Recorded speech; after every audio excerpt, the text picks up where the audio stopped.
All right, we're gonna get started. We're recording and everything. Yeah, okay. All right, let's call the meeting to order. Sorry for that delay for technology purposes. This is the meeting of the Milton Community Preservation Committee. Let's call it to order. Let's take the roll. Whatever. I'm Tom Callahan, chair of the committee, and I'm present. Wendy? Hi, I'm Wendy Garpo, representative of the Conservation Commission. Joe Duffy, Housing Authority. Pete Jackson, member. Ted Carroll, Park Commission. Kathleen O'Donnell, member. Cheryl Tugayas, member from the planning board. and Jenny. Jenny Russell on Zoom, member, vice chair. Great. All right, we have a quorum and let's get started at 7:15 here. Approval of the minutes from July 26th, I believe. They've been circulated. Do I have it here? 27th? Okay. Do I have any comments or a motion? I move to approve. Have a motion from Kathleen, second from Ted. Any other discussion? Only the question between on the minutes, it says July 26th.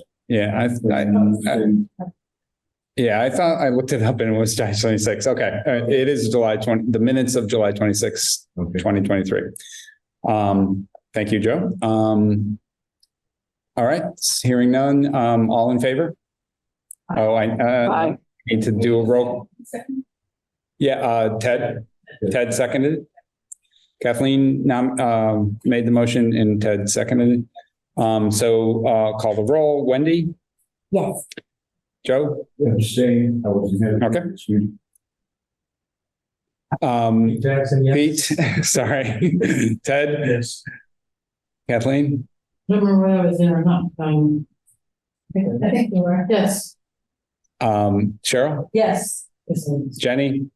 Yes. Tom? Yes. All right. All right. The first substantive agenda item is the report and discussion on evaluation criteria for scoring projects. So this will probably be the lengthiest conversation we have tonight, but it's a good conversation. Pete has done some work on this with Linda, and so I'm going to share my screen and pull up the old scoring criteria, so we have that displayed in front of us. Some of you have it in front of you, but others may not. And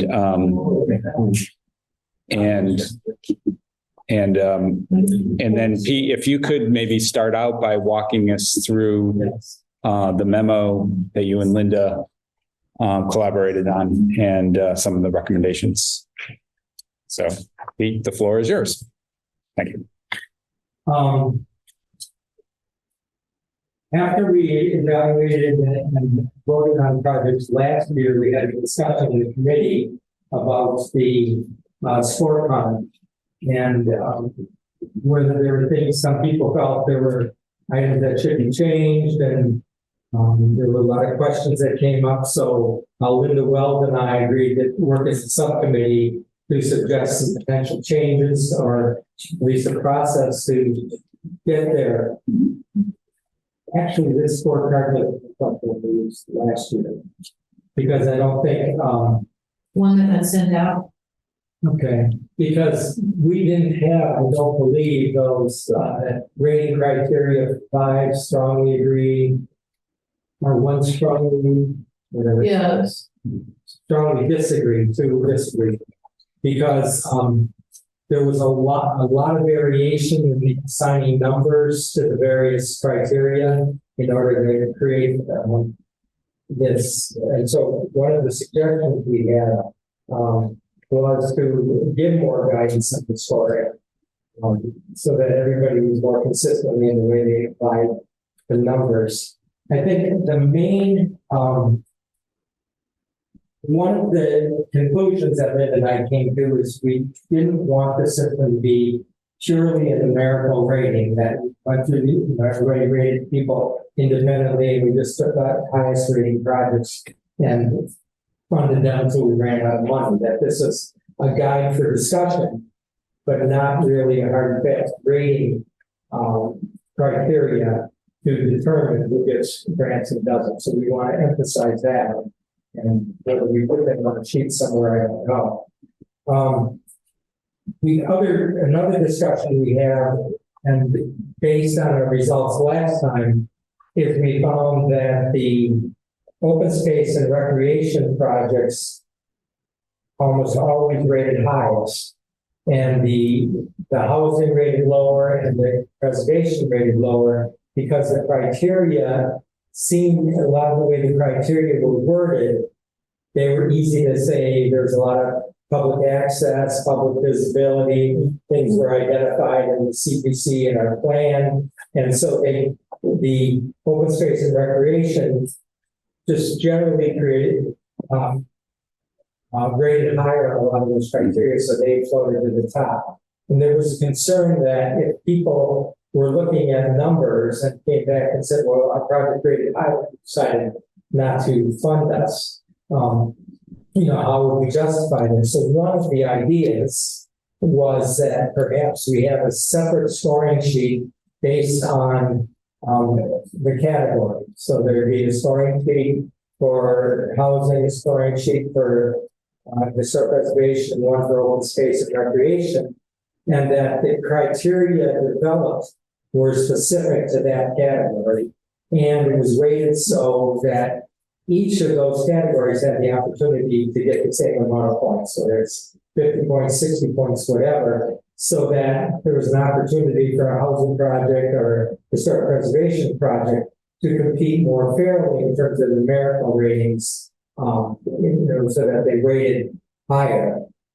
So we didn't want it to just be a numbers game. So the hope that Linda and I had, we tried to get this out to people and get discussion happening a little earlier, so that we could perhaps for this year's rating develop separate scorecards if that's what the committee chose to do.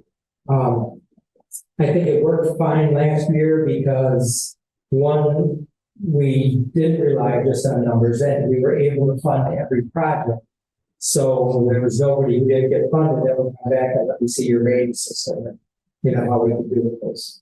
So I don't know if we have time for this year's rating or if this is a continuing thing to strengthen this program. But the idea would be that the relative weight given to each of the criteria would be different for the different categories. No, I think we could, I looked at your notes and we could certainly develop a different score card for each one. Because obviously the question for affordable housing is whether the application was publicly visible. What? Checking on people's records? So that you wouldn't have the same sort of criteria. And that they should be balanced so that each category had the ability, to earn the same amount of points. If we have the highest is 50 points, a housing project should have the same opportunity to score 50 points or whatever as a. Yeah, but the problem is if you have to do affordable housing, those categories stay pretty separate.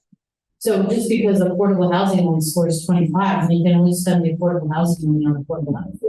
This can't go Except the only one that's reserved is 10%. Yeah. And then we've got the unreserved things that we're divvying up among the other ones.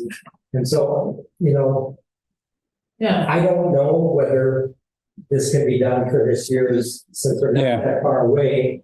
And, whether somebody takes on doing an affordable housing score sheet and somebody else takes on doing the historic preservation.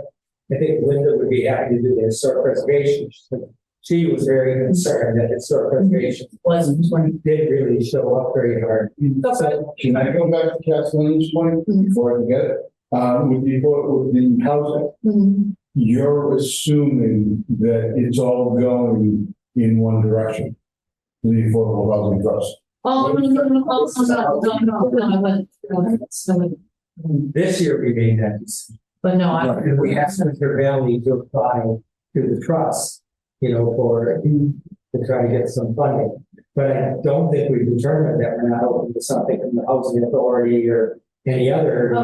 right. That would be mandates, So, but we just wanted to put each of the categories on kind of equal footing in case people came back later and argued, why didn't we get selected? We scored higher, So where we go from here, love to hear committee ideas. One thing Cheryl? I'd say looking at this is that a lot of these do apply. So maybe you have group A criteria and then the group B criteria, and you put everything in the group A, it applies to all of them. And then down below you have, let's say, 2 or 3 criteria for each of the 3 categories. Because that might be easier to keep track of that way.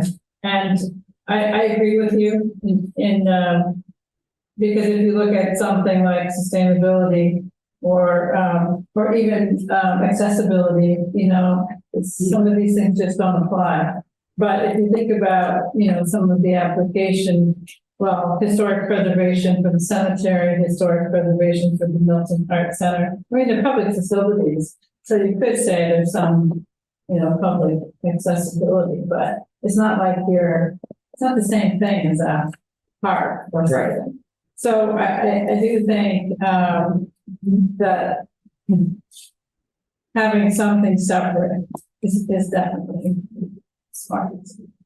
I like your idea of having common criteria, the same on each project. Yeah. As long as each type of project has, equal opportunity to get to that level.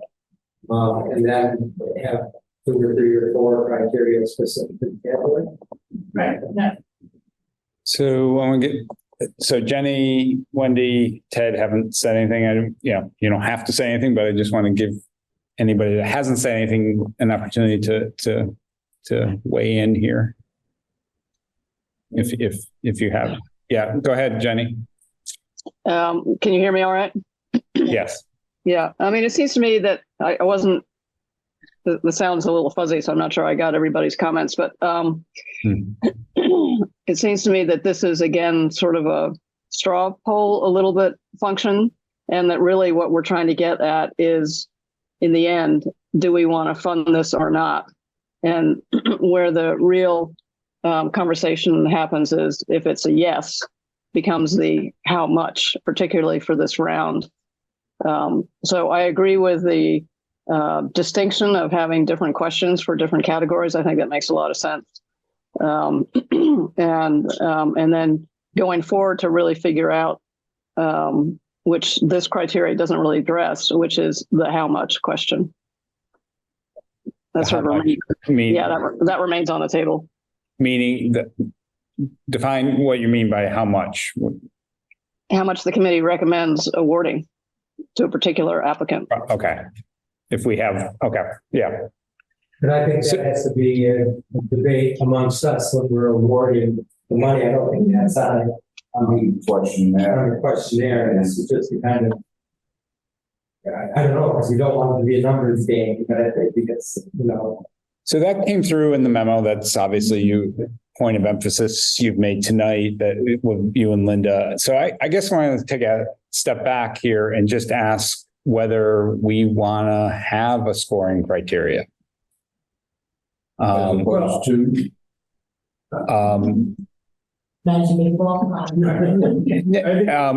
So one idea for that would be, instead of giving each category and I suppose this still could be a scoring criteria, but a 1 through 5 ranking and adding it up to 60 points and doing a strict numerical thing, they either get a check box in that or not. And we have a little more of a qualitative, like, I guess you could still look at it and say, out of the 12 criteria, it got 8 checks or whatever, and 4 no unchecked boxes. But it's taking the number away. And I'm trying to, I'm not, I'm trying to respond to the sort of the potential decision of if we have, we're probably going to have projects this year or next year that we don't fund, right? And we have and there might be multiple reasons for that. So if we have to Pete's point earlier, if we have a highly ranked, we have a project that gets 52 points and it doesn't get funding for any other number of other reasons, do we just raise more questions than we're with the potential applicants of why we didn't fund that? But I don't think discussions, amongst ourselves, determining the funding will. Right. And our discussions are public and people, I think the idea with the check mark, somebody could just barely, maybe they may be Sure. correct me or not. Sure. But this is very strong on that. Yep. And how we differentiate it, we just have a check. Yep. Yeah, I think that it's hard to kind of have a gradation. Yeah. And if you look at some of these, like, does the application identify additional funding through public-private funds? Well, when we have a range of dollar amount applications, so that may be more or less relevant on one application versus another. Mm-hmm. And so if you don't have a way to weight them, it's either check or not a check, it seems like it could put somebody at a disadvantage. Okay. All right. I'm fine. I mean, I wasn't the whole, Ted, Yeah. go ahead. I think Pete said, thank you for doing our work, because I think, it's very valid. I'm a more pocket right guy, but some of these questions are definitely biased towards the recreations player. I like some sort of rating system though, but I think it just kind of gives us like a jumping off point. Yep. And it just sort of separates some of the other projects. I'm not saying this is necessarily the right way, but,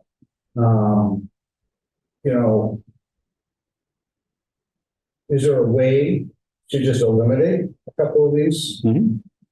Questions for maybe this round, we go through them and say like, no, we're not gonna ask, this one is not scorable, or this one's not scorable. Or we're going with one or two others. So, instead of trying to create three, I think that's a good idea, to come up with three separate ones eventually, but I'm not sure if we have the You can time do it on one page. to do it on one day. How to get it. So you just have it blocked off. Just sort of say, if you go to the general questions, you have the first couple ones that you love, and then, then block this for affordable, block that's the open space, and a block for, historical preservation. But when you just skip, you can still keep it on the page. Right, and the rating isn't, project come in at 50 points, come in the highest points. But maybe they're asking for way too much money Right. then we can say like, you know what, we're not gonna, score the highest amount, it doesn't mean that the rating system, we have to follow that rating system.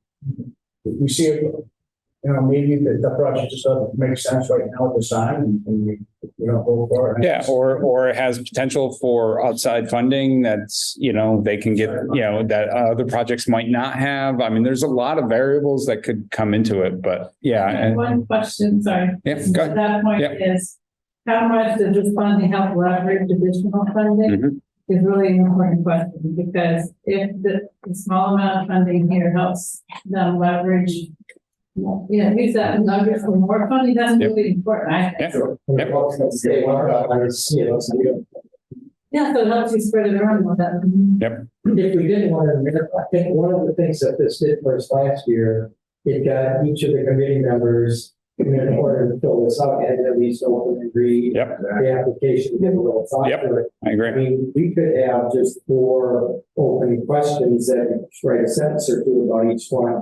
To stimulate, we didn't want to do numerical, just to stimulate the discussion, the debate, and we got further. Either way, but I think it's a way to, that people read these applications and think about them. So I think what I'm hearing is we should stick with the numerical ranking. I think we should make it clear whenever we have the chance that it's only one of the factors that we're considering, and maybe we should spend some time at a future meeting thinking about what are those other named factors, leveraging ability to do outside fundraising, timing, right? Timing is a big one. Some projects can wait, other projects can't. You know, I mean, there's a number of other sort of factors that we have to weigh as a committee. So it would probably behoove us, not only for our own benefit, but for the public's benefit, to sort of name those as we move forward. Give those different points as well. Like I know in consultants, selection criteria, like say for architects, if I were to apply for a project, certain categories you get more points than other categories. So if there were one or two or three categories here that were more important than another, then maybe the number of points assigned to it would be more. Yeah, that's, number 5 on here, it's not given the relative weight of the various Yeah, there you go. criteria. So, maybe one category you can get 1 through 5 points, and another one you can get up to 10 points or something like that. I don't know if you want to do that. Do you think the best way is to talk this out as a full committee, or should we try to get people to take on drafting something for each of the different categories? I think my reaction to that is I think this is doable. I think a tweak of this is doable for this round. Kathleen? I think so. I think my suggestion would be that I think right now, I'm just looking at it, more of an idea. Is that a lot of these questions are general. Are what? Here are general. General. So you do the layout the way we've got it, and instead of community needs and values, you would just put, general criteria. And then you would just sort of move around. I think most of the ones, I think the first 2 or 3 in the CPA funding schedule are actually applicable to all of them. So we can just sort of say, okay, fine, which ones of these are general? Which ones of these do not mean anything? And then the second part of it would be each category. And then we would go back to your memo that you did with Linda about what you folks felt was missing for the But you can we can come up with something, and I think that's it. And it's one thing. But I think your suggestion for number 12, it's like that doesn't apply to all 3 categories, so maybe that's the Parks and Rec that, Yeah. So it doesn't seem like it's as pertinent to preservation or affordable housing. And this would address 2 more CPA focus areas. That's easy for a park project. That could be a park one, but the housing probably not. It's either going to be housing. Well, no. Yeah. It can be what's And it could have open space attached to it. Yeah. small green. Right. Okay. Right. That would be another. I'll be the general. So is there a desire to do this now? Or is it? Tonight, and then somebody else. I'll just, I'll do the ends and send around them. Okay, that's what I was, I didn't know if the committee wanted to dive right into this now and try to do this on the fly or have Kathleen and Pete kind of collaborate and come. And if anybody has any other ideas for criteria. Then we'll get that out to people before our next meeting and then we can vote on it at the next meeting. Can I just make a comment about number 5? Yep, From my yep. experience last year being on the master plan implementation Yep. committee of the planning board.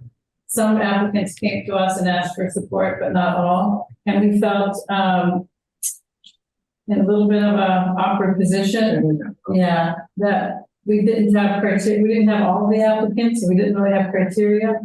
So what we sort of hedged our letters. So I think this needs to be very specific. Number 5, if this is having town boards and commissions, we need to advise applicants of what they need to do then. And again, it's like, we have to think about the boards that are being, and committees that are being asked to make a decision, because we have pickleball for one. Yeah, and I think this even does well worded as it should be. I'm thinking about people coming in and say, oh, we should have something on Parks and Rec, but they haven't gotten Parks and Rec to sign on for it. That's, okay, I see that. No, so that's not saying I've got the support of, the master planning committee or all that kind of nonsense. It's really, if you're saying I'm coming in as a citizens group and we want to have X, have you got Parks and Rec signed up for that? Because you're using their land. But in our letters that we send out to people inviting them to go from the eligibility to the funding, we specifically tell them that they need to get the support of the. Yeah, well, we have, so I think this isn't worded as precisely as I would. And it would be hard because to put that on Yes. a basis for all the categories, because Yeah, you're assuming that every board and commission, is going to be able to weigh equally on every application. Well, they, I mean, park and open space should go and try to get support from the park department or the conservation commission, that's conservation land. yeah, well, yeah. But they could go into 5 different things in town, 5 different committees, they should go to the relevant, Well, you the could. historic one should go to the historic commission, and see if they support it. Then I would think everyone in each of those categories needs to do the same thing, they should all have the same opportunity. And I know from the last round, it was like really late in the game, in the schedule, I should say, that people were able to get on our agendas. And so. Yeah, but see, but you don't have the custody of anything, so we're, we're asking the master planning committee. No, I think the planning board is in. So like it says board and committee, so like, let's just say, if like what Rob did was anything that seemed like a planning application of some sort, it came to, we told them to go to MK for planning board. Because we asked them, how did you come to us? Well, it was, it was suggested to us by the chair of the CPC, like, okay, anyway, I'm just raising it because it needs to be clear, I think, for those boards and committees. Conservation, the housing authority, or Whoever's got the custody of the property. I mean, I'm just thinking, I'm not sure if this is a good idea or not, but combining 5 and 6, is the application supported? And list all of those applicable town board, commission, community, public, community groups, and just what we're looking for generally is public support for the project. Obviously, some projects will absolutely need, right? You can't build a park on Parks Department land without the Parks Department permission. So, that's kind of an obvious one, but there's others. Hypothetically, I could see a good idea that doesn't have official town support. That might be a good project that has broad public support and doesn't necessarily need a town body. Right. So we might decide to fund it because it's got community support as opposed to a town board. So maybe combining, we're not saying don't get a town board to weigh in on it, but we're saying it's kind of broader than that and combining those two categories. 15, Right. Yeah. Pickleball had lots of support letters and right. Yes. Yeah. No. We heard that. We heard that as well. Jenny? Yeah, I think that's a good idea, Tom. It seems to make sense to keep it more open-ended. I suppose the similar thing could be done about question number 8, and sort of rephrase that as to are there other potential funding areas that could be counted on, kind of thing. But I was going to bring up, did you guys talk about number 11? I think we talked about last time that 11, it just wasn't kind of appropriate. And do we really care if there's blended projects? Does that really matter one way or another?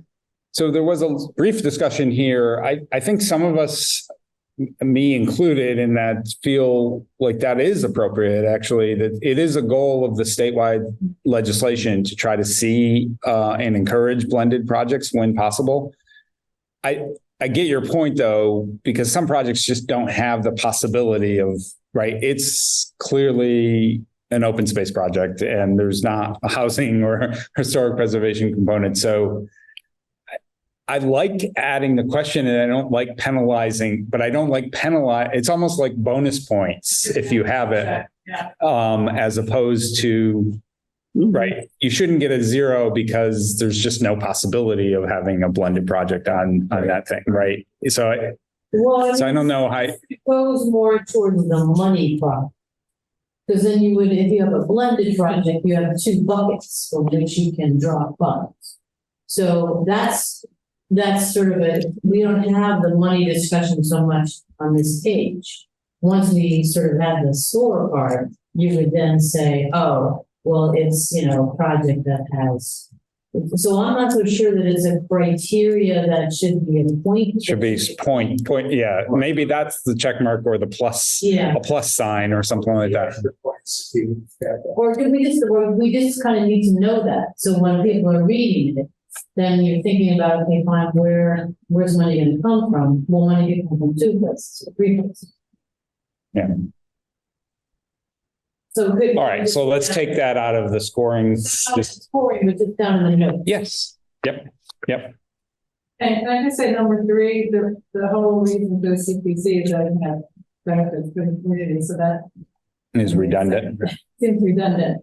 And then, Broad benefits versus the narrow benefits. Right, yeah, some projects that are very narrow in scope. yeah, so 2 affordable units might seem narrow in scope, but they can have a big implication, right?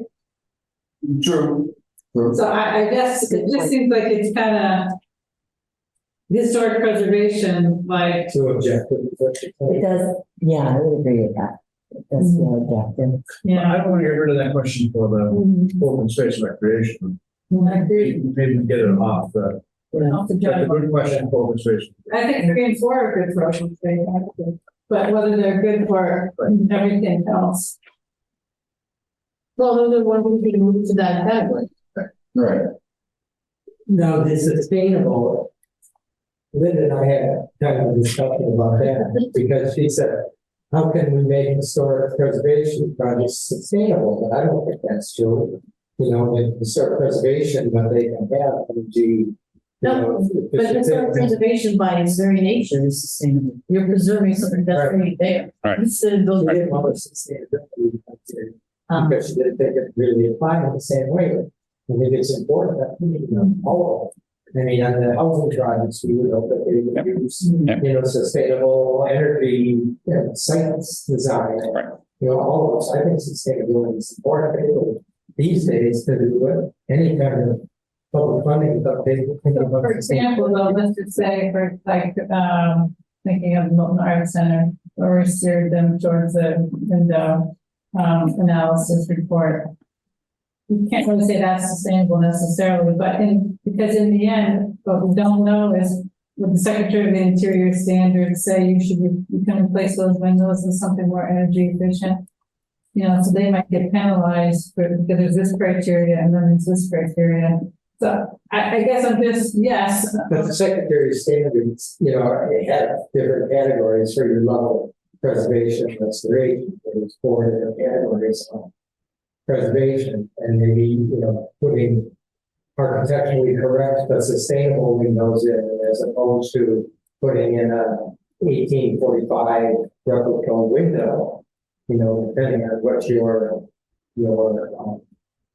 strategy is, related to the standards. Yeah, I mean, I've worked on projects that go through the process with Mass Historic Commission and National Park Service, and there is some negotiating with them, but it's all in their hands. So we can't penalize an applicant here, I think. Anyway, that's just one example I'm thinking of, for the sustainability. But all we do is ask. Yeah, but they should be penalized from my point wise. And that's again this thing about, are we numerical or is this just broad evaluation? Yeah, so some of these things like checking the box makes sense, and other times it seems like adding points to it makes sense. But I mean that, and then long-term viability. So I don't know, like if you said, okay, you're only gonna paint, I'm just using this example, you're only gonna paint the windows instead of replace them, and long-term viability. I mean, Yeah. who's rating long-term viability of the task there to keep the wood windows from rotting? It's just kind of a, I don't know, I would find it hard to kind of evaluate on that one for me. Maybe that's just language. Maybe, I like Yeah. the idea of definitely taking your organizing this, getting, yeah. you know, that's Yeah, what they put in. And I also think like in terms of long-term viability, how does that apply to affordable housing? I suppose you could look I at think it does. yeah, Yeah. construction of documents. Also long-term affordability. Yeah. So maybe it's the term viability. I think it's About, Yeah. All right, so other comment, Kathleen, do you feel like you have enough feedback now to go? Okay, all right. And then you'll work with Pete and then we'll see a draft revised scoring card in advance of the next meeting. And then we can vote, we can Yeah. discuss it, obviously, and then potentially adopt or vote on it, at least adopting a new Yeah. scorecard for this funding round. Okay. Thank you.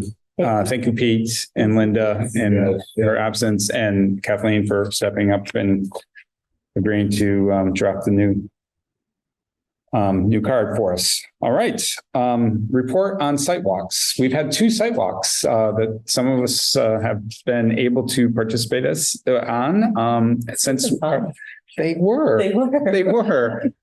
So we, I forgot the dates, but at the Milton Cemetery, Lisa Ahern was a great host and walked us through the old portion of the cemetery and really had a ton of knowledge and I think educated us all about the stones and some of the preservation work that they want to do and need to do. And then Arthur Doyle, it was a joint meeting with the Conservation Commission, but Arthur Doyle kind of hosted us at the, what is it called? The Milton Wharf.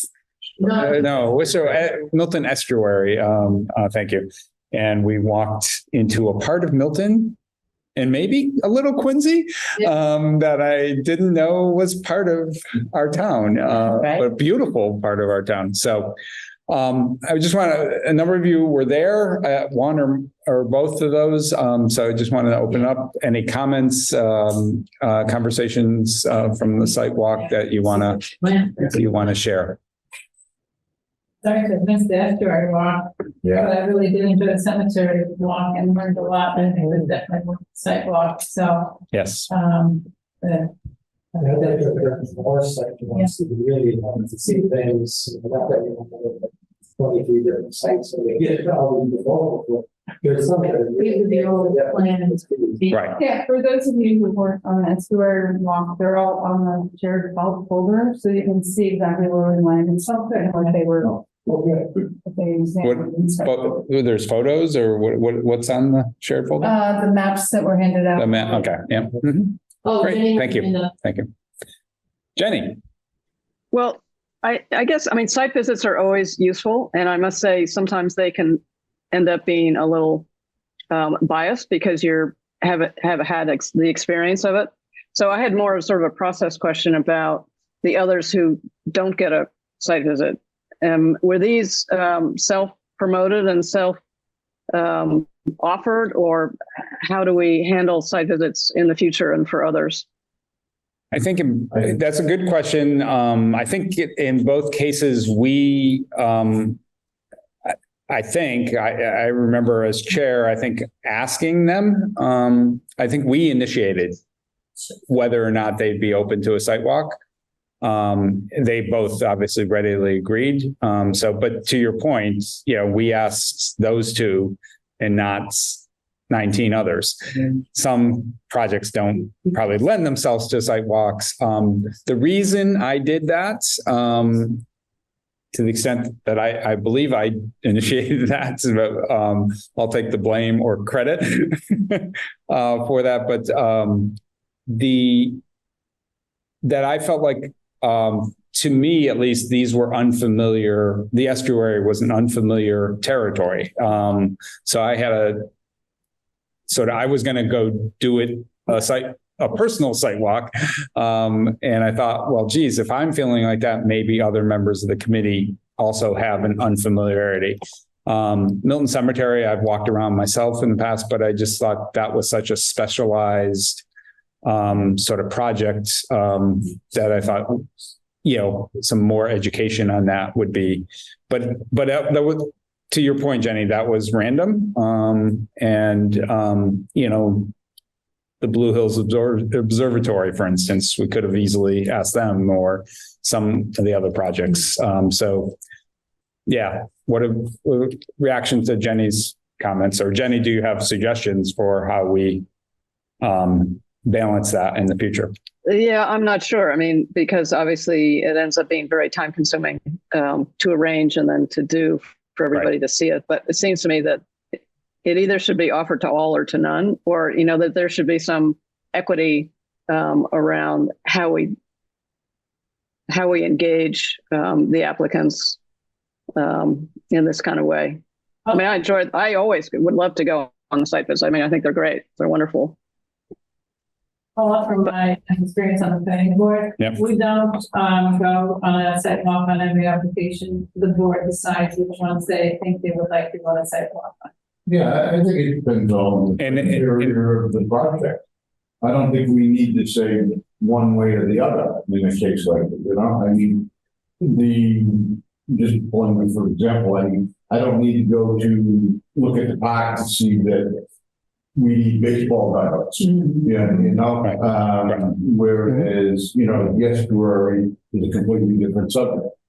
So I don't think it should be one way or the other. I think it can be on a first basis. And then we should request them rather than they say about. Well, I don't know. About whether, this one for the estuary, obviously I got an interest in it, because I got this plan for it. I did title it and all this. But, nobody knows about this. The cemetery, I think I've been to once or twice. Right. So I don't know a lot. Yeah, and I think it puts forth, what are these people willing to do and go, what lengths are they willing to go to get funding?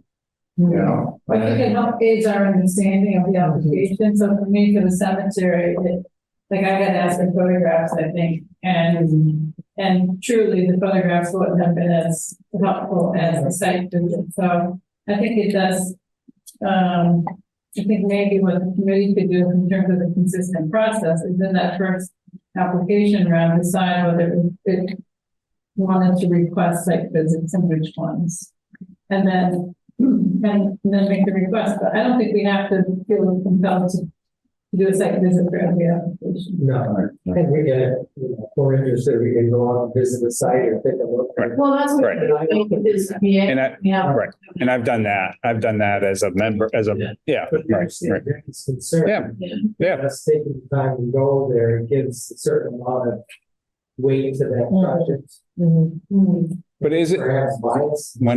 Wendy? Good. Yeah, I think it would be helpful if we let applicants know that this was a possibility for those projects that might lend themselves better to an an in-person site visit. I'm just thinking back to a lot of the questions that folks had about Spalding Garden, for example, and I think that that a lot of those concerns could have been easily addressed if we had a site visit. Yeah, that's a good point. And it would be nice if we could stack them like we do in the Conservation Commission, for example. We set aside one Saturday morning a month and we start at 8 a.m. and sometimes it was pretty late into the afternoon, but sometimes not so much. But then we just, stack them every half hour or so, and then we all tour around town, go to the different sites. Yeah, that gets Update on Spalding Garden. It was the first check was cut for them for $16,450 last week. So Yeah. Yay. Yeah. River cutting. Is that check for the full month of the grant? Yeah. Email today. That was, yeah, I got an email with an invoice and I'm like, Georgia, you know, we gave you all her money last week, but she never got a check. But you know, that we got an email today from her saying, Yeah. "Hey, you sell the leftover money."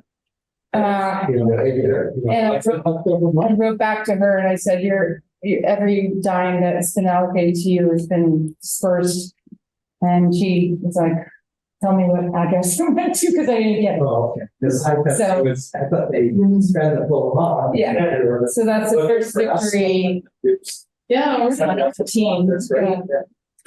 All right, Jenny, you, Well, maybe just to finish up this discussion, Yeah. since I brought it up, may I suggest that in the application process, the eligibility process, that at least a line be added that says a site visit may be requested if deemed necessary by the committee or something like that.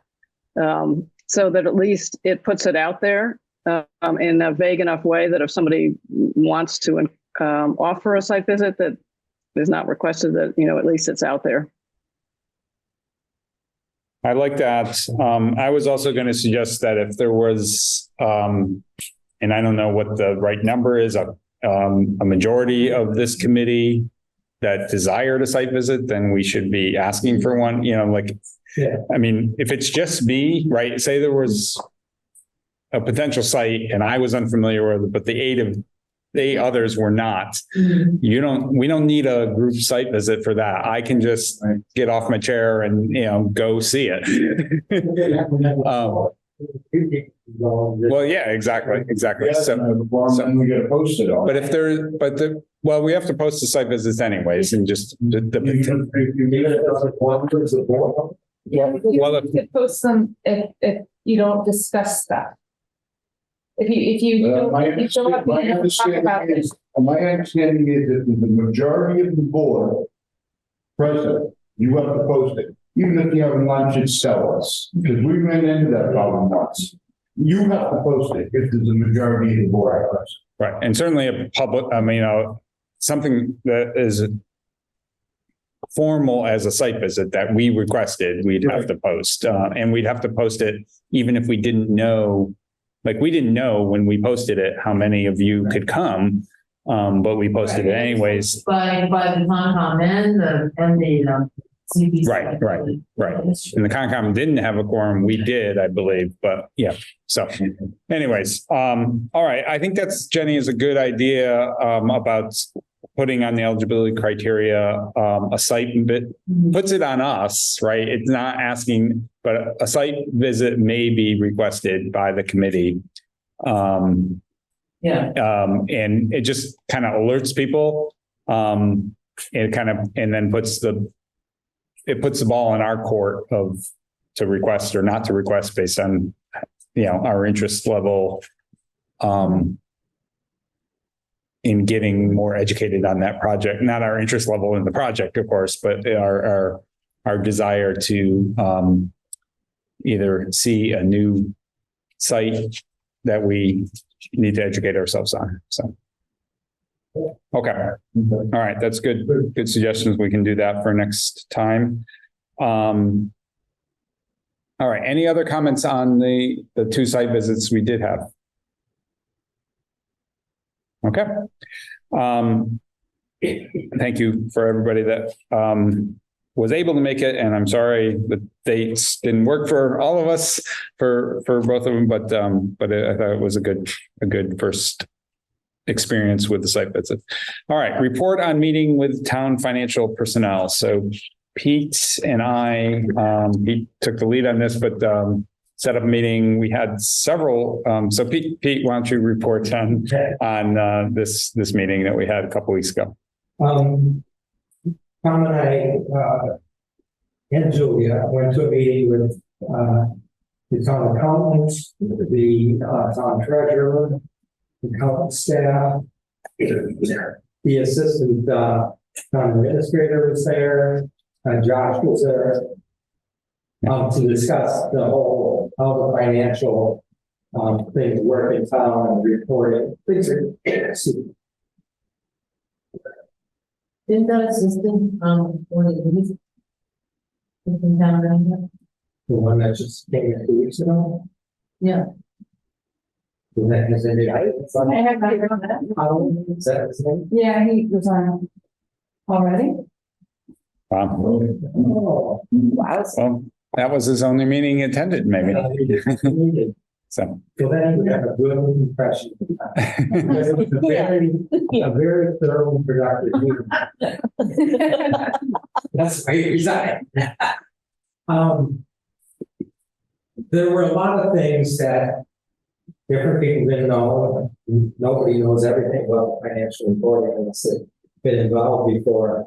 But there was discussion, not only one was the fact that the assessors never, and the treasurer never assessed the commercial properties, which are supposed to be.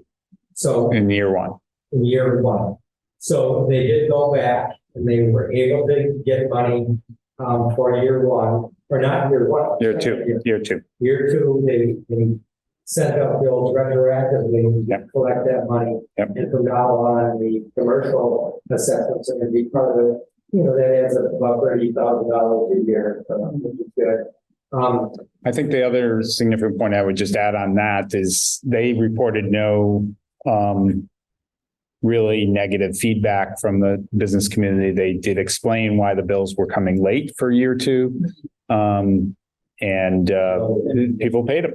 People paid the tax bill. So that was good. So, yeah. It was also the issue of interest or return on investments of the money that the CPC puts in, PPA puts in, and the accounting will be set up now that we get accrued any money that comes to that we have in there, which the former treasurer is going to do. In the first year, the town accountant, somehow got us some money to put into related to that. That's certainly not what we would do. Mm-hmm. But from year two on, they were setting up the accounts such that they could track and have accrued to us any investment or any income that the money, because the money adds up. It's say a lot. So that will help us. We talked about the accounting format and allocate the 5% administrative, 10% to each, and then the other 65% to the budgeted reserve.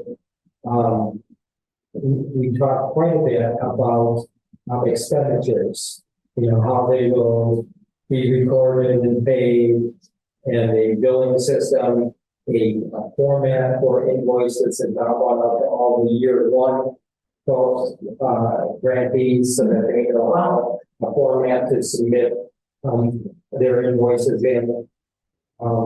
There have now been a separate line item set up in the account for each project, so we can track each project, what they were, allocated, what they were granted, and then keep track of the invoices that they come in. Yes, each project is data. So whose job is that? Is that like we got yeah. We should be checking on project. Invoices come to me, but I haven't received any invoices because it's mostly through the perks system.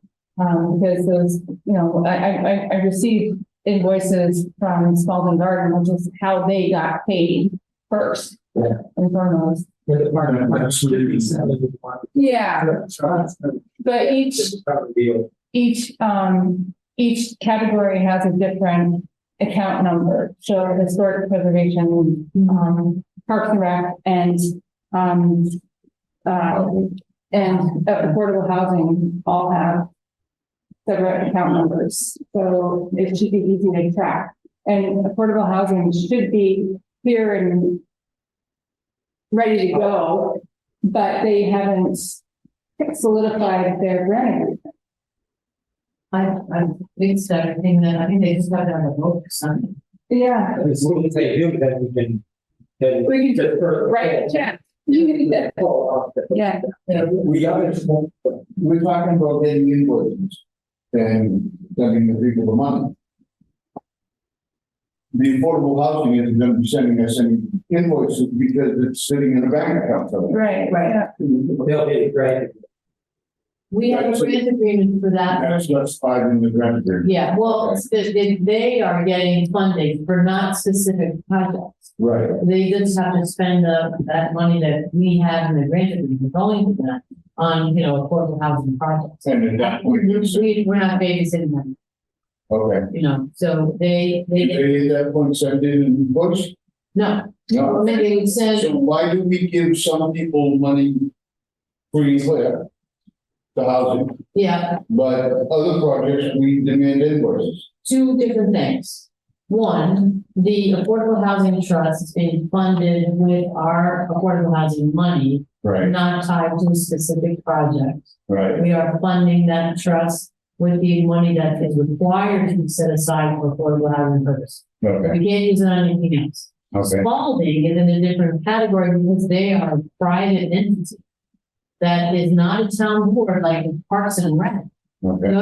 They'll be doing like Turner Pond. They are the ones that went out with an RFP. They hired the contractors. They're doing all the work for Parks and Rec. Okay. And we are paying for that. Right. And so they're gonna send us, somehow at the end of Turner Pond, they're gonna say, hey, this is what we spent on all of this, and then we're gonna write them a check. Okay. But the Affordable Housing Trust is a different category. Okay. Because they're really funded and created to have walking around money for affordable housing opportunities. Because it's going into a trust. It goes into a trust, they can only use it for affordable housing. And so that if somebody came to us, if there was a developer that came for the project and said, like the Hendry's Clinic, for example, said, we would put some of these units in affordable category, we put a restriction on it if you would buy the restriction. Right. But they can do that through the affordable housing trust. Okay. We don't have to do that, and don't have to get to meetings with they. But they're supposed to report to us annually, how they use my funds. Yeah, I mean, I represent, as I said, 5 or 6 of them, and sometimes we've had projects where, the CPA money can't be used for something that they want to do. And they have other money that came from other places. So we can say, yes, you can do rental assistance or whatever, or buy new septic systems for people with the other money, but not with the CPA. Okay. So I want to go back to the meeting. Pete, thank you for that summary. There was also one of the things we focused on is getting an estimate of, and there was an email today about this, but getting an estimate of what we're going to have to spend this year, both in terms of, receipts at the local level, at the Milton level, and also the state match, which is a moving target, clearly. And Pete, you want to describe that email? Yeah. Well, just to finish up. Okay. All right. Sorry. We also discussed reporting requirements. The state has 3 different forms that they have to receive. In fact, I filled out one and submitted it. The CP3, and the town is filling out the CP1 and CP2. This different reporting that the state requires, but also we have requested the health staff has agreed to give quarterly reports to this committee, funding reports, so we can track how things are going and where things are. And then the last thing we talked about was budget estimates for 2024. This meeting was back on the 9th of August, and I hope by now we would have a more firm estimate of what we would have, which, is made up of what was carried over from last year, about 130,000 that we could allocate last year. The commercial income both for 2023 and what's projected for 2024, and just all that. The current estimate of the state match, which is low for now because real estate transactions are down, so the registries aren't getting as much money. There's not as much building going on. Refinance. Refining that, yeah. No review. Right. So, So all those, and I've been on them fairly regularly to try to generate something. Just today, they said they have to do tomorrow. But I've got an estimate that it's gonna be somewhere between 1.2 and 1.3 million roughly that we have to do on grants this year. But before we get to actually making funding decisions, okay. All right, that's great. That's great. The one thing I wanted to, in the email today, I think there was I don't know if it was a typo or not, but it said the estimates that the Community Preservation Coalition is putting out is for a 30% state match. And I wanted to correct that. That's, my understanding is 20%. it's 20%. Yeah. So the email says 30%. So I just wanted to point that out. It's really a 20% projection that they're making because revenue, there's two things that have happened, right? Revenue from the deeds is way down. It's running 30% below last year. And the legislature, at least in their FY24 budget, did not put in an additional appropriation like they've done many years of 10 or 20 million. The coalition's asking for 30 million in a supplemental budget. Yeah, so, you know, that will change things dramatically if that comes through, but that's a big if that we cannot count on at this point. So I think 20% is. Yeah, that's what I was saying. No, that's all right. On the agenda that we talked to them about, I told them that was the coalition's estimate. For some reason, I wrote 30%. Well, it's down 30%, so I could see how. Yeah. Good. Yeah. At this point, we're using 20%. Hopefully. Right. Yeah. Exactly. All right. Any questions for Pete on the meeting? No, thank you. Yeah, thank you. Yeah, it was really good. And it was really good to see all the town personnel come together and because there was a lot that the accounting, we didn't know how the treasury. And we have a new treasurer now and Assistant town administrator. And put in these costs. So we'll make attention to that. That sounds. You guys have it done. Yeah. Oh, maybe. Yeah, so it was telling me that he was sitting in the meeting, and they were like, was the texting or phone message or something like that. Exactly. all right. So okay, let's move on. Report on status of grant agreements. So I don't know if there's any, this is on there as a placeholder in case we do need to discuss anything. But I don't know if there's anything. Call and send them out. The old, and got corrections back. The one that is still sitting out there, and I haven't heard back from them, is the boards. Because it was ready, except we need a schedule of what, I'm not writing them a big fat check. I said, you know, here's the thing, you're gonna need, you want some of it for a pre-survey, you know, survey of reconstruction or whatever. But, you know, we will be happy to give you the money, but we want to have a time and progress. Right. And so I haven't gotten anything back. And Julia, have you heard anything from Forbes? They're not good communicators. And I work there, so. I think with their application, the funding application, after they actually did, for miles. But I wanted, you know, so I said, here's the ring, here's this page that's gonna have this. And so I'm sure that that's, and. Well, they'll come when they're ready. Meanwhile, we're interested. Yeah. My only concern is with affordable housing. Tom being named as a beneficiary, he's not going to be a signatory, is he? No. Okay.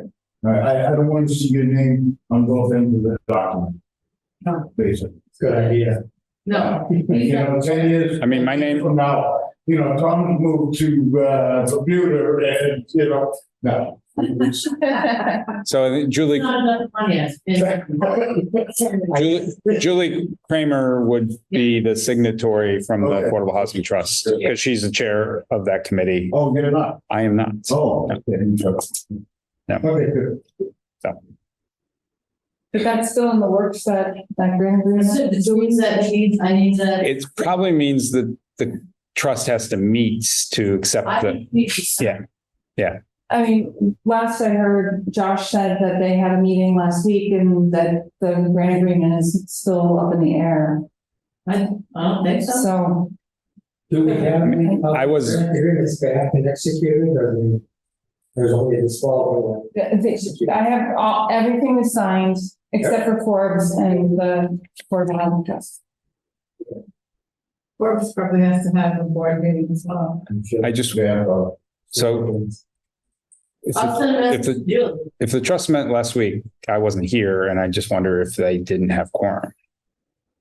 No, they did. Okay, I'll talk to Josh tomorrow, but you know, I keep nagging him about like what, because he mans that committee, and he's like, I'm like, is it signed? And he said that it's not complete yet, but we've been going back and forth. Kathleen and Julie and I have been going back and forth about the grant agreement, and Well, that's, it was like take out a draft, well, you know, it's like copy, So- and that draft on, it's like, okay, fine.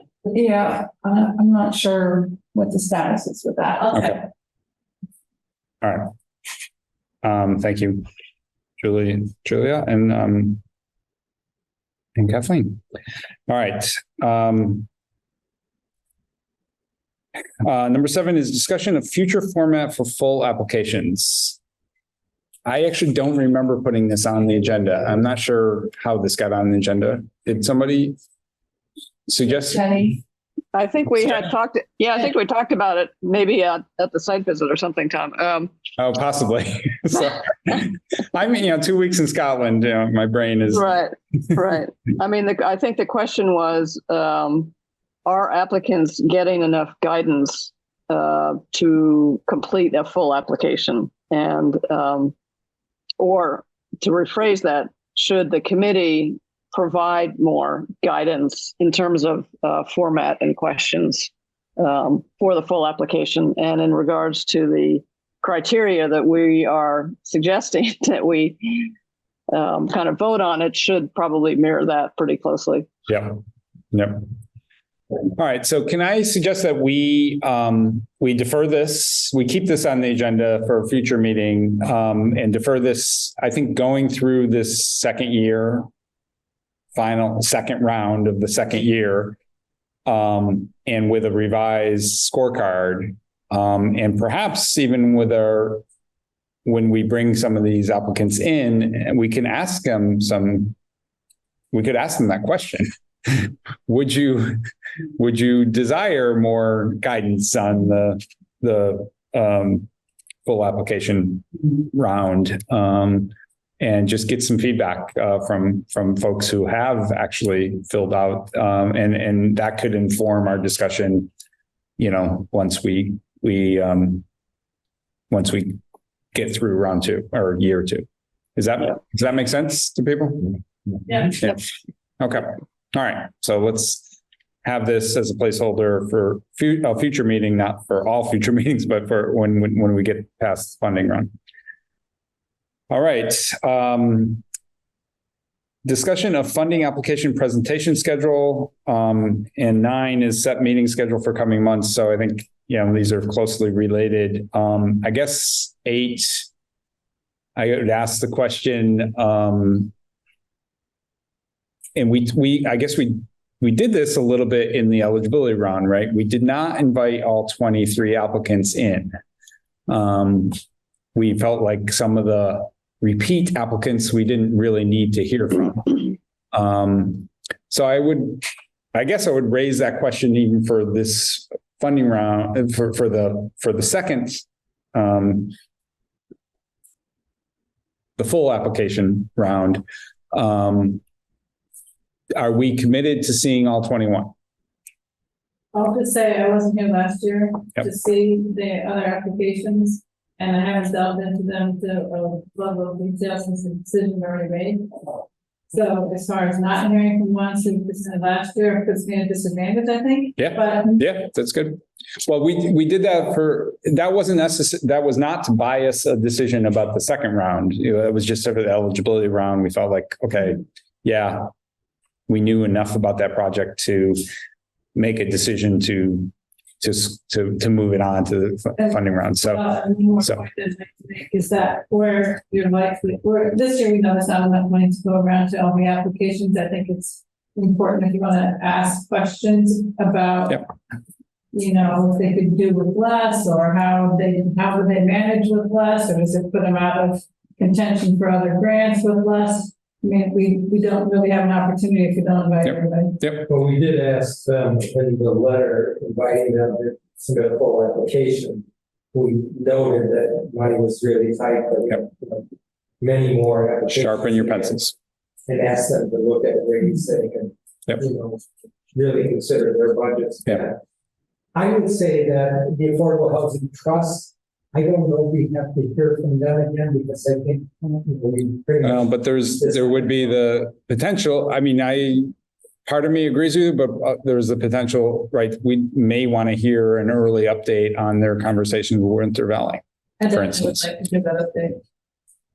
right? Because we asked both Winter Valley and the trust to talk to each other. And that could be Okay. a subject. It's like the press, now this is a live project, it's going to deliver a scene unit on a timeline of pretty close. We don't know when we're going to see results from the other money that they put on in front, not that they're holding anything back, but this is a live project with 36 units. Yep. Right there, like, and as low as 30% AMI, which is like, we just don't see. So that's why I'm trying to push It's a great project. you know, put Yeah. pressure on making sure that this thing is at our forefront, because I think that would be a huge win for the CPC to say that it's helping fund those units. Yep. And that's why I keep bringing it up. And I'm familiar with the project because it came from the template. Yeah. And they have some work to do, right? Because the Winter Valley eligibilities had scant details in it. But I think Cheryl makes a really good point. So I think I just threw it out there, not to bias the conversation. I think the default probably should be to invite all 21 for, to be equal to everybody and give everybody an opportunity. And it sounds like based on the discussion and some of the nodding heads that we should do that.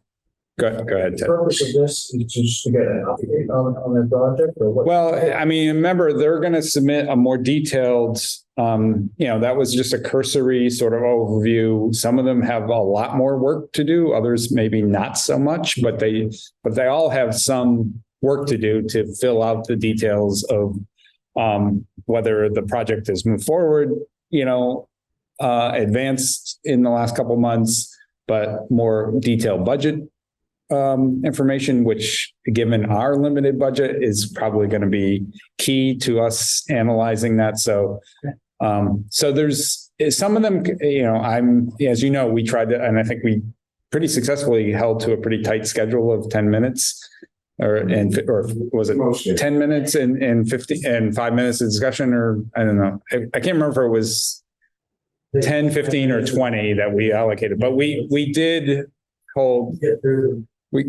So I would anticipate Somebody not come in, right? an aggressive schedule. Yeah, if they choose not to come in, that's their choice. We can't compel them to. We can't subpoena them. Do you think it would be wise to remind them that the September 29th deadline is coming up and that they should show up?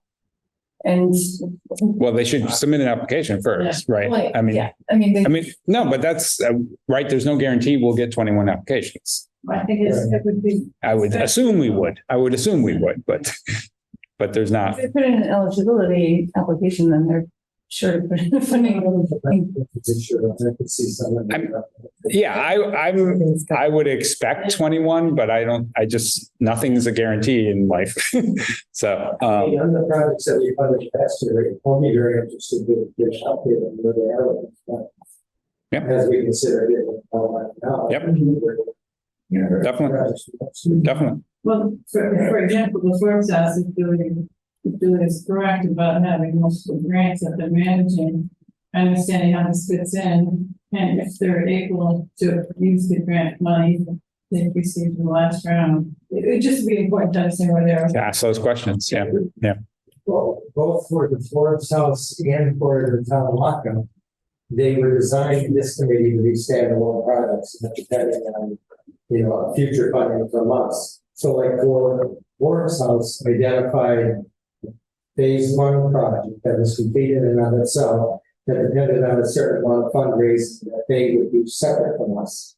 And I know they got some of that, but they got all of it. Oh, and whether they move forward with that project and where it really helps us determine whether they're ready for another round of funding or not. And the same with the town lockup. The project was designed as phase one standalone project, and whether they make progress on getting that underway will help inform us whether they're ready to do more money. All right, so I'm going to, for the purposes of this discussion, assume we're going to get 21 applicants. We were able to do the eligibility round in 3 meetings. I would propose that we try to do that again. That's, if we give 15 minutes per project, that's 105 minutes, so times 7, 105 minutes. So that's an hour and 45 minutes. Right? Am I doing the math right? Yeah, I mean, right.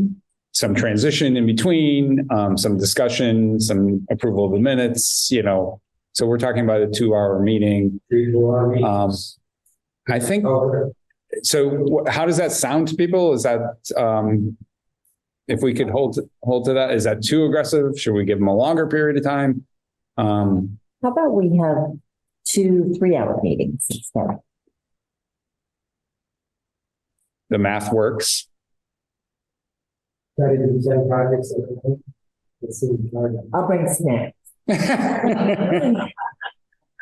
I'm used to meetings that go to midnight. We're 11:50 now. Yeah. So that's an option, right? So 3 2-hour meetings or 2 3-hour meetings. The one, and Julia could speak to this, the one advantage I see of the 3 meetings is it allows projects some flexibility of choosing dates, a greater flexibility of choosing dates, because if they can't, so, if we put 2 dates out there and for some reason the applicant can't make either date, a 3rd week gives them, gives them that option. Us will miss, now you're missing half of them. Right. If we miss. Yeah. Yeah, that's a good point too. Herding cats. It is like herding cats. Yeah, it's a scheduling challenge either way, but, Pete? If Julia sends out a reminder to everybody that the 29th, would we in there maybe identify our letter that reminding them, identify 3 dates so that Yeah, hopefully we'll set these dates tonight and then we can start publicizing that to the applicants. Yeah. so that they can start identifying. Because I think we want the first one fairly early in October, if we waited till we have it. All right. Hopefully, like in the fall, people will be more available because summer's over and everyone's back to business. Yeah, I mean, go ahead. No, you think that, but.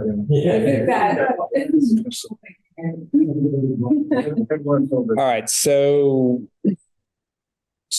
there's 2 proposals on the table, not for a vote, but 2 3-hour meetings or 3 2-hour meetings. Is there? I think we have to see what these.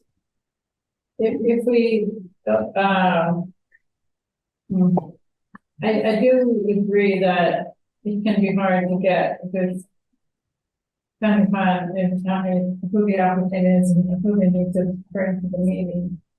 There's only 2 days that might be hard to get around everyone. I also agree that with getting, if you miss half of them because one meeting that you can't make one meeting, that's kind of a challenge too. But maybe we can try and make sure that we can all attend at least the 2 days. Yeah, we pick the dates now. Look, I think that's smart to look at the calendars now. So we want to pick the dates before we make a decision on 2 or 3? That's Get 3. Yeah. we can get 3. We can get I 3. can't commit to 3 Wednesdays in October. No one said October. Okay. I did. When did we have? What's something Wednesday? And no one said Wednesdays. So I don't think, we were under the gun last year. We're not under the gun this year. We've got a lot more time. There's no reason that this has to be boom, boom, boom. So I'm sorry. I should have articulated that. I've been thinking, I don't want to drag it out unnecessarily, certainly, but I also think giving us a little bit of breather in between meetings is appropriate. So, I think 3 in a month is not what we should do. In which we discuss those. And then we have to have a 4th meeting to discuss it. That's the fourth meeting. Yeah. But, we really don't have to have our decisions We have for the the warrants. calendar year. Right. Yeah. No, the warrants, for the warrant, in April. But We don't have to make a decision by the end of the year. Oh, yeah, for the May town meeting, right. so the warrant happens in March or April. I agree. But so if we really want to drag it out, we have until, February. We have through end of February. So I'm not proposing that, but I'm just saying, to Wendy's point, we don't have to do these all in October. I'm thinking if we did them October, November, December, the 4 meetings in that 3-month period, that's a reasonable schedule, I think, with a reasonable. Right. Right. I think you might need to look at the calendar because we've got Thanksgiving and Christmas and town meetings. Okay. So let's, Probably gonna find out there's not as much time as we think. That's why I'm getting it over with in the fall. I think if we could get all the meetings again before Thanksgiving, it should be better. all right. So let's, Deliberation could happen between Thanksgiving and Christmas, I guess, but the 3 are getting all of the interviews.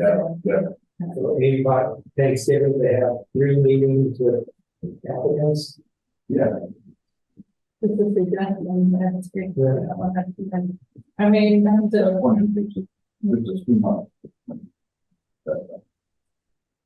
all right. So let's look at October.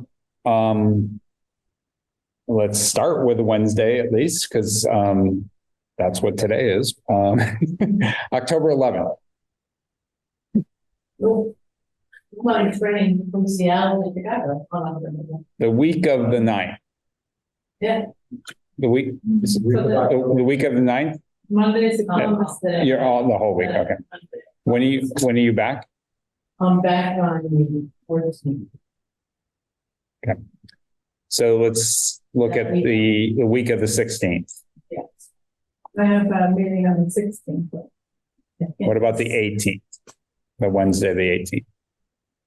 That works for me. Does not work for me. Okay. 19th? Yep. Oh, no, there's a lot of authors on the library. Oh, yeah, no, actually, He's probably. it doesn't work for me. I shouldn't. So We do it Tuesday. yeah, 17th? 17th? Yeah. That week's not good for me. I could do Thursday that week, but Yeah, That's Thursday's, I can't do Thursday either. So, Even one meeting. let me skip back up to the October 5th. No. works for me.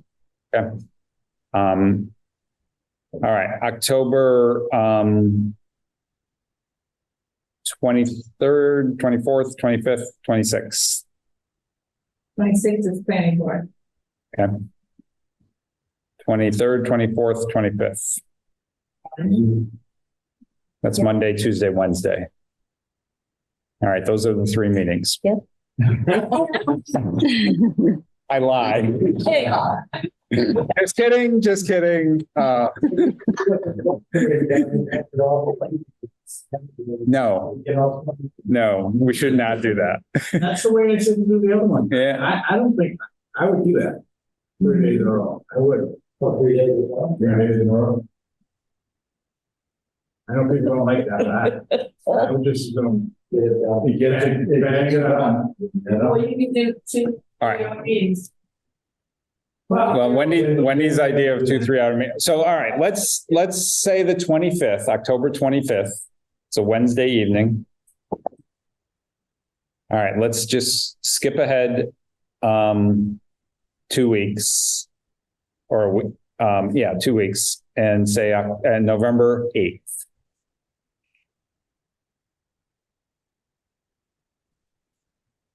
Yeah, it's a Wednesday as well. Yeah. Do you think we want to give the applicants an opportunity not to have a Wednesday in case somebody might? Might work Wednesday nights. I'm just thinking sometimes you want to give options. Yeah. What about the 6th of November? The 7th? 7th is election day. It's not election day for us, right? Right. No, it's just for cities. So it's municipal election day. So, Boston has an election, but Boston, so the 7th, that's a Tuesday. Nope. No, November 7th instead of November 8th. Good, you can send all these out, right? Absolutely. So. Oh, you're making that, okay, wait, November 7th? Okay. I mean, I'm asking about availability November 7th. 8th All right, is better. so far we have October 25th and November 7th. And Is the 8th still available for everybody? Let's do back to back. If everybody's available, the 8th. if we're going to do back to back, we also have October 24th. Okay. Please not, no. No, back to back. No, Oh, you don't like back to backs? no, I really don't. Okay. I have a lot of other night meetings. Yeah. The back-to-backs that I had last weekend that I was going to run till 4 around it. The back-to-backs, if they run late, they are tight. Yeah. Yeah. All right. So Yeah. November, so we have the 25th, the 7th, and how about November 15th or November 16th?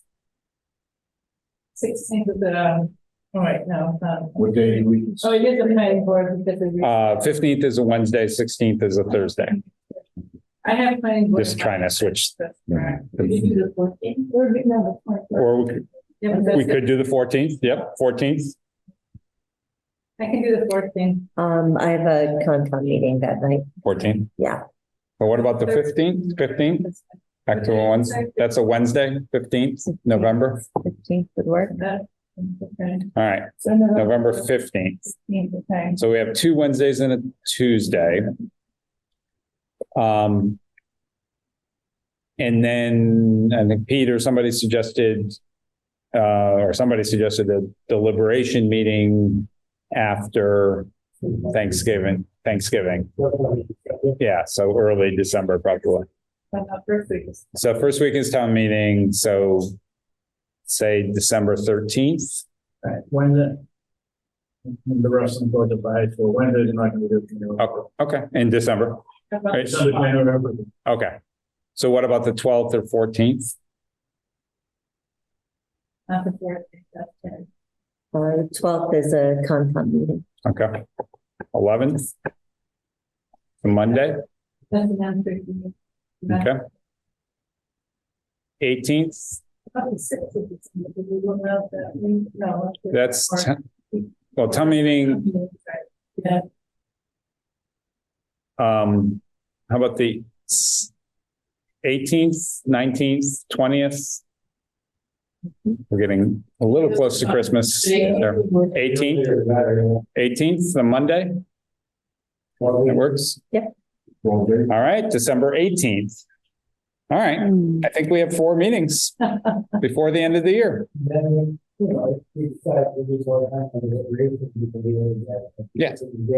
Yeah, exactly.